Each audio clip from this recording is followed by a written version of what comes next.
인류 역사상 중국이 인구가 가장 많았었는데 올해 세계 최고가 된 인도가 떠오르고 있습니다. 또 높은 경제 성장, 세계에서 가장 많은 중산층을 가진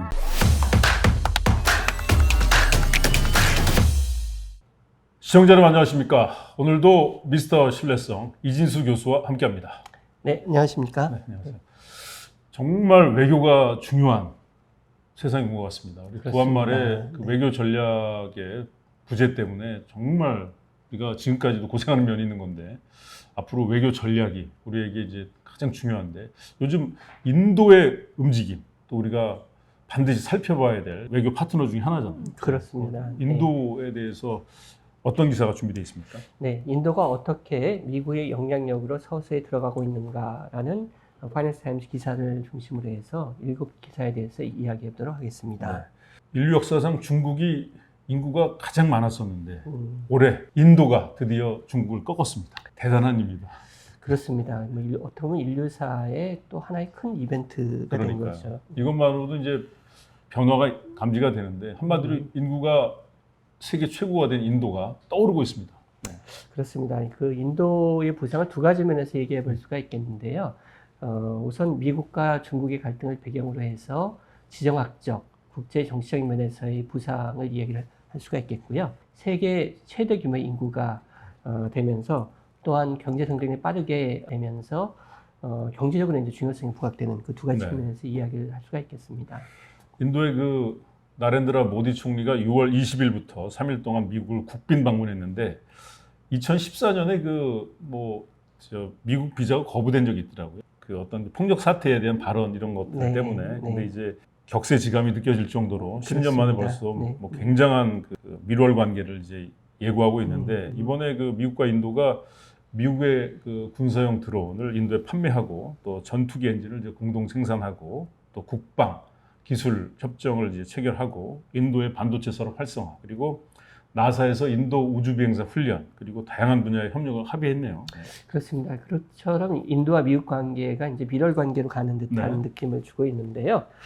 이렇게 되게 된 데는 그 중국의 부상을 견제한다는 미국과 인도의 이해관계가 일치하는 그런 면에서 이러한 관계가 형성되는 것이 아닌가 이렇게 이야기가 되고 있습니다. 이번에 그 모디 총리가 그 국빈 방문 중에서 연설에서 이런 얘기를 한 적이 있습니다. 강압과 대립의 먹구름이 인도 태평양에 그림자를 들이고 있다. 이 지역의 안정은 우리 파트너십의 핵심 관심사 중 하나가 되었다. 네. 비록 중국을 직접 언급한 건 아니지만 이 얘기를 들었을 때 떠오르는 게 중국 인도죠. 그래서 인도도 역시 중국으로부터 위협을 견제하기 위해서는 미국의 도움이 필요하다. 이러한 이야기가 되겠고요. 이러한 상황에 대해서 그 파이낸스 타임즈는 인도 입장에서는 우선 그 국경선을 길게 접하고 있는 중국과 그 서로 갈등하는 관계에 있으면서 때로는 이제 무력 충돌까지 하는 그러한 그 상황이 있는데 예를 들면 1962년에 이제 인도와 중국이 전쟁을 한 바 있지 않습니까? 그리고 2020년에는 국경 분쟁으로 해서 군인이 사망한 적도 있고요. 이러한 중국과의 갈등에 있어서 문제가 있을 수가 있는데 이러한 중국의 부상을 견제하는 측면 그리고 또 향후에 인도가 이제 성장을 하기 위해서는 첨단 기술 분야의 발전이 또 필수적인데 이러한 그 발전을 위해서는 미국의 도움이 필요하다.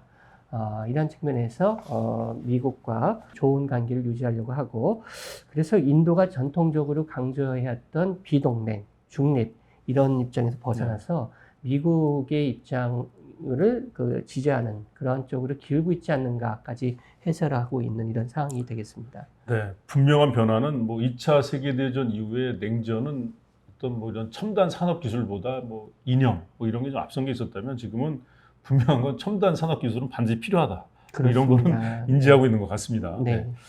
이렇게 이제 미국과 인도의 협력 분위기가 이제 고조되는 분위기에서 이제 미국의 외교 정책에 대한 오피니언 리더들의 의견을 볼 수 있는 Foreign Affairs에서 이제 인도 관련해서 이제 다양한 의견들 그런 기고문이 게재가 됐네요. 네.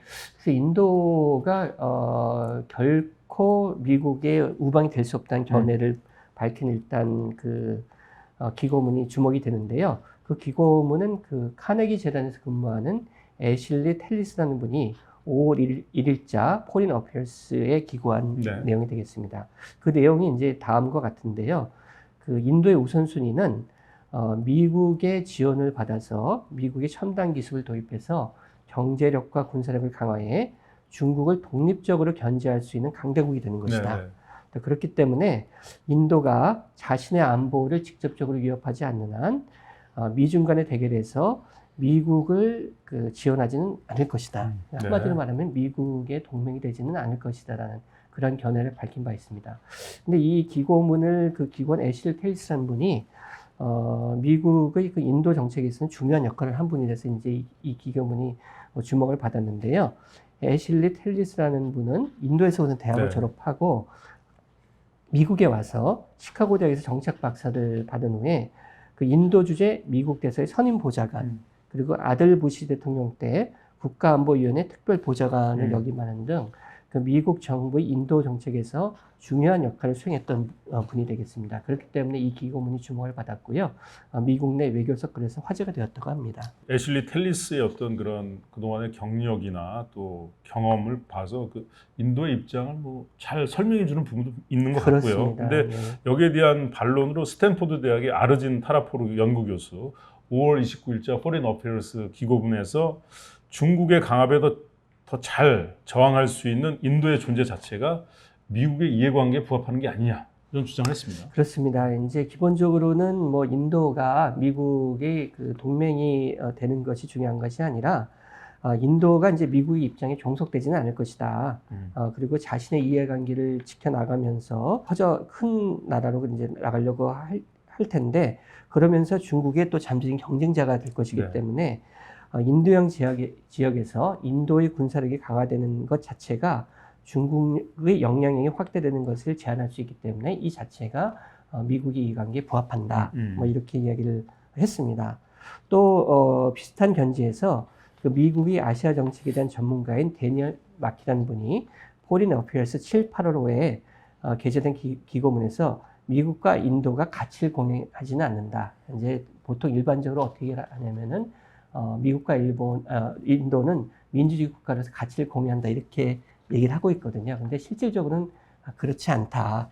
그렇지만 이익을 공유하는 그러한 국가들이다. 뭐 이렇게 이야기를 하면서 인도가 어떤 독자적인 입장을 가지는 국가이지만 그 인도를 강화해 주는 것이 바로 중국을 견제하는 미국의 이익에 부합한다. 네. 뭐 이런 얘기를 한 바 있습니다. 뭐 세계 최대 국가니까 뭐 어떤 한 가지 측면으로만 분석이 되겠습니까? 그죠? 그렇습니다. 뭐 복잡하겠죠. 네, 다 맞는 얘기 같은데 네, 네. 그 제이크 설리번 미국 국가안보보좌관, 애슐리 텔리스와 그 포린 어페어스 기고문에 대해서 이야기를 나눴는데 우리는 인도가 미래의 전쟁에서 우리와 함께 싸울 것인지에 대해 내기를 하고 있는 것이 아니다. 이런 재밌는 얘기를 했네요. 네. 그렇습니다. 이제 애슐리 텔스라는 분이 미중 간의 갈등이 있을 때 인도가 미국의 편을 들지 않을 것이다. 이제 뭐 이런 얘기를 했던 것인데 제이크 설리반 미국 그 국가안보 보좌관이 그것이 다가 아니다. 그것이 다가 아니고 인도와 미국 관계의 핵심은 공유 가치 체계를 가진 두 민주주의 국가가 자체적인 민주주의를 강하면서 전 세계적으로 공유 가치를 위해 싸울 수 있어야 한다는 그러한 개념을 기반으로 한다. 달리 말하면 군사적 협력이 물론 중요하지만 그에 국한되는 것이 아니라 더 큰 틀에서 중국에 대한 견제를 하는 것이 바로 인도와의 관계에 있어서 중요한 부분이다. 이렇게 이야기를 한 것으로 네. 해석될 수가 있겠습니다. 그 브레진스키가 그 거대한 체스판에서 사실은 뭐 이제 중국에 대한 견제 이런 네. 것들 이제 러시아가 이제 민주주의 국가가 됨으로 해서 이제 그 중국을 이제 견제한 사회주의권 견제하는 그런 걸 생각했는데 지금 현재로서는 러시아하고 중국은 점점 더 밀착되고 상하이 협력 기구를 통해서 인도는 거기에 뭐 들락날락할 것 같고 네. 근데 인도가 이렇게 경제력이 발전하고 그 미국 유럽이 추구하는 그런 민주주의 가치를 계속 지향한다면은 뭐 가장 효과적인 저지선은 되겠네요. 그죠? 뭐 그런 입장이 지금 현재 미국의 네. 그 정책 담당자 입장인 것으로 보입니다. 네. 2024년 인도의 인구 14억 3천만 명으로 이제 현재 세계에서 가장 인구가 많습니다. 미국과 EU 인구를 합친 것의 2배입니다.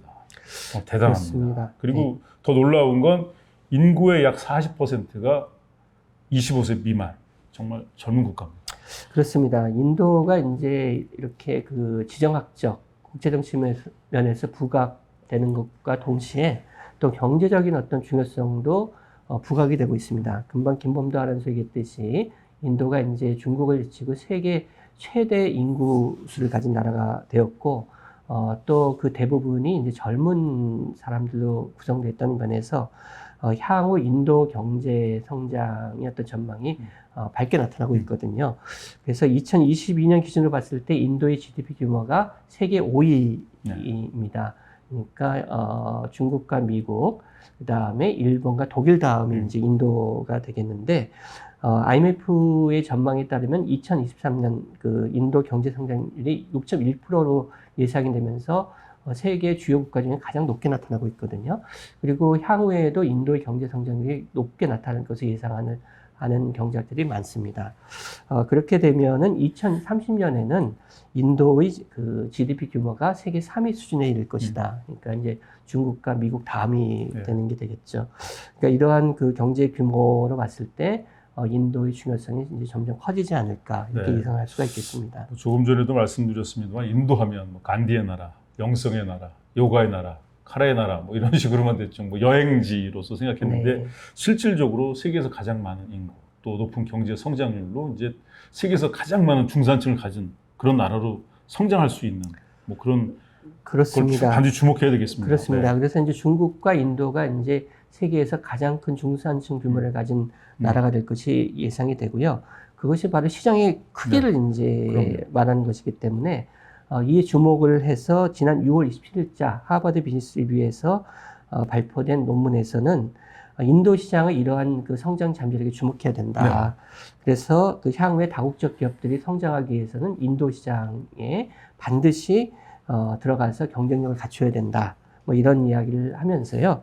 인도에서 경쟁력을 갖추기 위해서는 가장 중요한 전략이 바로 현지화 전략이다.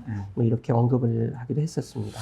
우리나라 기업들도 반드시 관심 가져야 될 것 같습니다. 그렇습니다. 우리가 중국이 요즘 좀 많이 분위기가 안 좋아서 인도 쪽을 더 관심 가져야 되지 않을까 이런 생각 드는데, 이렇게 뭐 미국과 중국이 지정학적 갈등이 있습니다. 그래서 다국적 기업들이 중국을 대체할 수 있는 시장으로 중국 플러스 원으로 인도를 당연히 생각할 수밖에 없겠네요. 네, 그렇습니다. 인도가 이제 큰 시장인 것과 더불어 생산 기지로서 중국이 미국과의 갈등 관계 속에서 있으니까 다른 대체지를 찾는 전략이 바로 중국 플러스 원 전략이지 않습니까? 차이나 플러스 원 전략. 이 전략의 그 대상지로 이제 인도가 또 이제 많이 언급이 되고 있습니다. 그러니까 인도로 생산 기지를 확장하자는 부분이 되겠는데요. 이와 관련돼서 재미있는 흥미로운 부분이 이제 애플의 아이폰 생산이 되겠는데, 애플이 아이폰을 인도에서 2021년에 약 1% 정도 생산했다고 하거든요. 근데 올해는 약 7% 정도 생산할 것으로 이렇게 예상이 되고 있고요. 2025년에는 약 25% 정도의 아이폰이 인도에서 생산될 것이다. 이런 전망을 블룸버그에서 내놓기도 했습니다. 그래서 인도가 시장으로서 그리고 또 생산 기지로서 점차 중요한 역할을 하지 않을까 이렇게 예상이 되고 있겠습니다. 네. 우리나라의 발전도 뭐 서울만 수도권만 발전해서는 미래가 어려운 것처럼 외교에 있어서도 어느 나라건 중요하지 않은 나라가 없어지는 그런 시기가 온 것 같습니다. 그렇습니다. 특히 인도가 뭐 지정학적인 면, 그다음 국제정치 면에서 중요성이 커지고 그와 더불어 또 경제적인 면에서도 중요성이 커지기 때문에 우리나라도 이제 인도에 더욱 주목하면서 앞으로 또 협력 관계를 강화해 나가도록 그렇게 노력해야 되지 않을까 하는 생각이 듭니다. 그런 의미에서 오늘 저녁은 카레로. 네, 카레 맛있죠. 네. 하버드에서 마치겠습니다. 네, 감사합니다. 고맙습니다. 네.